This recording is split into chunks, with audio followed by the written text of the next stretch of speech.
Fitz, and good Lord willing, it's Golic and Fitz. We're back by nobody's demand but our own. But still, Mike, we are back to give the people what maybe they asked for. We're going to give 30 minutes of great sports and culture talk for the next half an hour here hanging out. Hopefully technology is working out for us.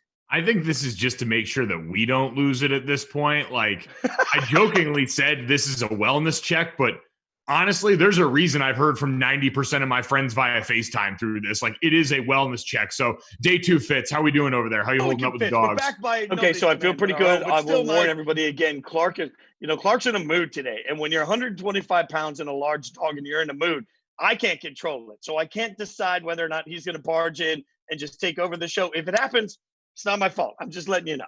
All right. So with that being said, because we are living in a different environment right now, I was thinking about this earlier today because someone brought up the idea of, is it okay to eat like a certain kind of food? Like one of our producers on Golic and Wingo was asking if they could eat dinner food during the morning. And I said, because we're like in quarantine, the self-isolation, whatever you want to call it, it's like airport rules. You kind of get to suspend reality when you walk in here. That being said, I wonder, do you have any sort of code that you are living by right now? Yeah, there's one major quarantine rule for me, and that would be as we sit in our isolated spots, I'm not going to watch anything that's bingeable. So anything that's back-to-back episodes that I know I'll get addicted to, I don't do any of that until I'm done with everything I have to possibly do for the day. So like I check everything off the list, then I will sit down. Like I Chopped and Law and Order, the original Law and Order, are two weaknesses for me. And like the minute the one that you finish the episode and you start the next crime, I'm done for an hour. So I will not start it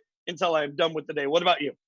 Yeah, that I feel that one as today already. Netflix did the thing where it just starts the next episode right as I'm sitting there. I'm like, I don't even have time to get up and get snacks. And you've won me over. That being said, the one promise I made at the start of this, and I made this to a lot of people, was I won't wear a pair of pants that buttons. And I am going to hold firm to that. We are double-digit days in this isolation, and I have still been strong in the sweatpants gang. I thankfully got enough where we can cycle them all through the wash, so God willing, I'll be able to commit to the person I want to be for everyone. Okay, let's just be real. This is a time where I think many of us are going to be reminded that we're all going to struggle with our beach bodies this summer. So do we have multiple sizes, or are you just trusting in the power of elastic? Oh, no, listen, elastic is my friend. It's like Thanksgiving out here, man. You don't roll up to Thanksgiving with pants that are going to compromise should your body do what Thanksgiving does to your body. So I'm accounting for a little fluff, but man, I'm trying to make sure that they all still fit the way that they're supposed to by the end of this. We'll see. I already ate the problem is I buy things and I'm like, all right, I'll ration these out over a couple of days. And then I eat an entire bag of I'll say trail mix. It's 90% M&Ms. Which is okay. See, you're that guy that buys the trail mix like it's the healthy snack. Again, we're using a lot of air quotes right now. It's the healthy snack. But let's be honest, when you're at the aisle and you're picking the trail mix, you're looking at the bag, right? Like you're the guy that's looking underneath trying to figure out exactly how much chocolate's actually in the bag. It's just an excuse to eat M&Ms with like a little bit of good in between. It's so I can lie to myself. That's what it is. It's a bag of lies. What I find resounding is you know me well enough to know I can eat, I can pack down some food, but I'm not like a constant eater. When I'm inside all day, the amazing thing is I can eat lunch. And then 10 minutes later, I'm like, well, chips and salsa sound good. Like I just ate a full meal, but suddenly I need chips and salsa on top of it. I need more, I need to keep working just because that's the only way that I'm not stuffing my face right now. Well, that's what we're here to do. Again, this is to keep us and save us from ourselves. Okay, so let's get into a sports topic of the day. We're always going to pick something that is sports related. And today we want to dive into a little bit of the Clippers and the city of LA, because for anyone that hasn't seen, the Clippers went out and spent $400 million to buy the Forum. Now, that's a small piece of a very large conversation about a battle that's been happening between the Clippers, their ownership, and Madison Square Garden in New York. So it gets very convoluted. But the most important part of this, Mike, is that the $400 million investment in the Forum actually clears the way for Steve Ballmer, the owner of the Clippers, to go out and build himself the dream arena he's been wanting as the owner of the Clippers, apart from the Lakers. So we are really looking at a world that might not look at Lakers, Clippers, and the Staples Center anymore.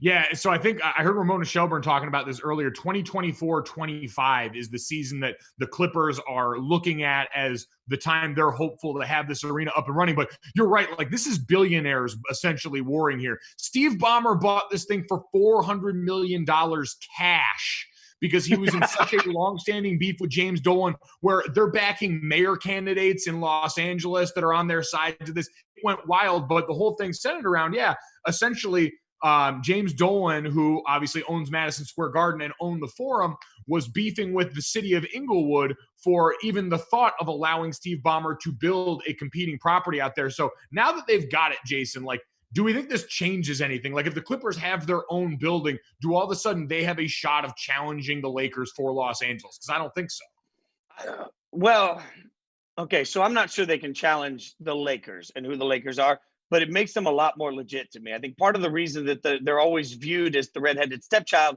is because, frankly, you walk into Staples Center and it's filled with all of the banners and all of the history and all of the Laker portion of it that we just automatically associate with the room. Like we sort of laughingly say, oh, it's a home game for the Clippers. Is it? Does it ever really matter? If they truly are going to build some sort of a beautiful facility in LA, I think that there's power to that. You got a beautiful facility. You're in LA. It's a great market. You can attract star players. You have Jerry West running your basketball operations in a way that makes you more legitimate. Like, I'm not sure that it makes them a bigger brand, but it makes them a great title contender, not just now, but I think for the next several years. If they're able to sustain that at some point, aren't they relevant, which is something more than they've been.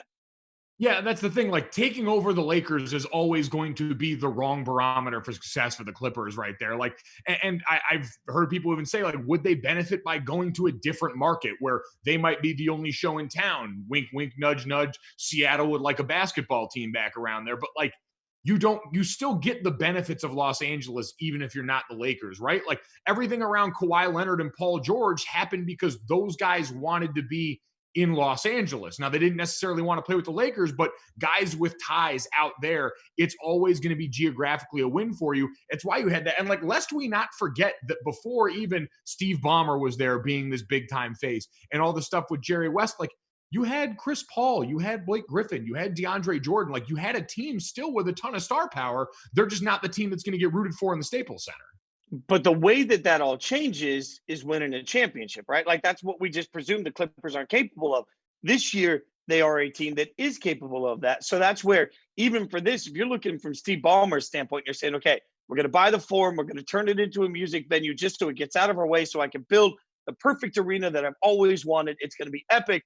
Part of what you need is momentum from championships. One of the sort of downfalls of a shortened season that may not, we have no idea what the future of the NBA is going to be. The effect of the Clippers particularly, I think, is drastic because if for some reason, we hope this doesn't happen, but if the NBA doesn't come back this summer, if we end up not getting more of this season, or we get some different version of the playoffs that doesn't favor a team that was built for depth in playoff basketball, like it's a swift kick in the no-no places to the Clippers that really need this championship to catapult where they want to go, and they have a realistic shot at it. They do, but at the same time, they have a realistic shot for that. The Clippers have no realistic shot of ever being LA's team. Like, I don't care. I truthfully don't care how many championships they win. There's so much more baked into that. I mean, hell, look at the Lakers even. They were defacing LeBron's mural because he wasn't Kobe. Like, that's the level. That's what a strange animal Lakers fandom is out there. And I truly think with the Clippers, again, even if you win championships with this team, Paul George and Kawhi Leonard are not Los Angeles, right? Like they are not guys that are going to resonate in that area. I think the same way someone like Magic Johnson, like Kobe Bryant, like LeBron James is starting to now because their success there. That's too entrenched. So I think we need to ditch that. Like the Clippers will never be LA's team, but they can still be a great team and maybe the best team in LA. Well, okay, so maybe they can't be LA's team, but isn't there some like Golden State hope? I mean, if we'd asked a generation ago if Golden State was sort of the ruling brand in the NBA, people would have laughed, right? And then you go through such a level of sustained success that it changes the brand, it changes the buying power of the brand, it changes where we are with Golden State basketball, and they have a beautiful new arena as part of all of that now.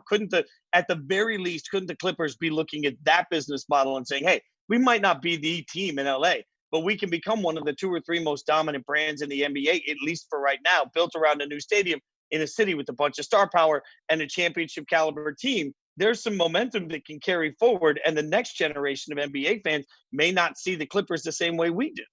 I think that's the perfect analogy you just brought up, though. I can take it from the teams down to the players. The Lakers are to the Clippers as LeBron James is to Steph Curry. And what I mean by that is, I'll never forget this. When Steph Curry won his first MVP and they beat the Cavaliers and they won their first title in Golden State, and all this stuff started to happen, momentum for the Golden State Warriors. I remember walking through the airport here in Hartford, and the electronics store had a sign. It used to have a banner that always had LeBron James selling his brand of headphones that he endorsed. And for that year, it changed to Steph Curry. The next year, the Golden State Warriors won 73 games in the regular season, went on, and LeBron won the title. And from then on out, it was LeBron James again. No matter what Golden State did after that, it went back to LeBron James, because what you've got to do as the person coming up who's trying to break into that is always so much greater than what the person, the established brand or commodity, has to do to stay there. And I just think it's too much to unseat that power. So let me ask you a deep question. Is LA then the city of Los Angeles? Is that a benefit or a detriment to what they're trying to build? Because we think of places like LA and New York as being benefits because of what they can add in brand value and what they can add for athletes, particularly that want to play there. But there's also, and the exposure level of it, but there's also the detriment of you're in LA where you're always going to be second fiddle, which is still very difficult, second fiddle to the Lakers, right? So, if you think of it that way, I can't decide if LA is a bonus or a detriment to the Clippers. I think it's always going to be a bonus. I think and again, going back to the first point I made, like Kawhi Leonard and Paul George aren't showing up there if it's not Los Angeles, right? Like this isn't happening if all of a sudden the Clippers are in Oklahoma City. No offense to them. That's just the reality of it. So I think the benefits for your basketball team and what you can do there, because you've been competently run for a while. You've got good basketball people there. Steve Ballmer's like a Mark Cuban sort of owner whose name we recognize, whose face we're used to, whose personality is larger than life, that all kind of fits there. So all of those things still give you a reason to believe this can succeed in LA, but I just don't think, again, using the Lakers and what they mean to that city as a measuring stick is the right way to do it. Well, and generational fandom is hard to rewire. And I'll go back to like my years in Nashville. One of the things that really stunned me when I moved here is that this was a University of Tennessee city, even though Knoxville is several hours from Nashville. And it was explained to me that for generations, grandpa and dad and grandson, they all watched the Vols games together. And that's why Vols football will always be a more dominant brand. I think there's some level of that with the Lakers too, that even if the Lakers became at some point irrelevant for a period of time, the Clippers could be as relevant as possible. Whenever the Lakers have another surge, everybody goes back to generational habits. Now, is there some warning sign for this for the other sport in LA that we've been keeping an eye on? Because I don't want to get it twisted here. Like the Rams are opening a $5 billion stadium at this point, a compound that happens to have the Chargers as a resident also. And I keep looking at the Chargers and the Rams and feeling like it's very much like the Lakers and the Clippers. It doesn't have the history baked in, but it feels like there's one franchise that is at least has the opportunity to be relevant, while the other one is just going to be a laughing stock that we pile on. Well, I think this one is a bit different just because both of these teams are outsiders coming back, right? Like I get that the Rams had been there before, but these are still teams that had been on the move. It's not like the Lakers where it had been so deep-seated in all of that. So I think the Chargers are one marquee piece away. That's why we talked about them in the Tom Brady sweepstakes. That's why we mentioned yesterday that that Cam Newton would be a great replacement for Phillip Rivers, because he's a personality that if you're trying to sell this team to LA, and now that you're not doing it inside a soccer stadium where you got embarrassed by the road fans every week, that would probably be your best bet or best hope, is that you can sell them on either young and a lot of upside at the quarterback position, or someone whose personality is going to be a fit for the city, because really the Rams don't have that outside of their coach. Like Sean McVay is probably the biggest name association, biggest personality we'd put with that team, because Jared Goff ain't it, and we don't treat D linemen like that with Aaron Donald. I mean, for the most part, heady question, but do two teams in one city, does it really work? I mean, we can look across the board and tell me how often we see two teams that both brands feel like they stand tall, and both brands by themselves are not only championship caliber, but also they have that same level of love and passion. I mean, it isn't maybe, I mean, you could make the argument Giants Jets works because there's a lot of passion for those two fan bases, but we haven't seen the level of success from the Jets that we've seen from the Giants largely for it. You look at the Knicks and the Nets. I mean, that That is what it is. Like, it's hard for me to find examples. The Mets and the Yankees, or we're not putting them on the same caliber. Like, do two teams in one city even work? Well, it always kind of feels like it has that one, and then now, not to get too much just because I finished watching it on HBO, but you always seem to have the outsider, right? Like if you look in Chicago, the Cubs and the White Sox field is literally on the it's on the highway coming into Chicago. Like one group is always, I think, going to feel like the other, because especially in a lot of these spots, when you talk about the Yankees, the Cubs, the Lakers, like those aren't brands to mess around with. Like those are icons. Yeah. Yeah, and that's a great point. I mean, it feels like at some point then you're sort of dug in. What do you do? I mean, and that I find it interesting, especially because the Chargers feel like they're so far behind the eight ball. I'm not sure what their future looks like in LA. Much like the Clippers, you mentioned, sort of side mention. Hey, Seattle wants an NBA team.